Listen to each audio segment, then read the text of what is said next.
Minsan gusto kong magsumbong sa'yo kapag pagod na ako.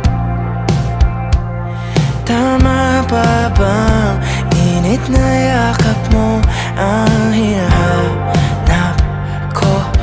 Minsan gusto ko tumawag sa'yo para lang marinig ko ang boses mo.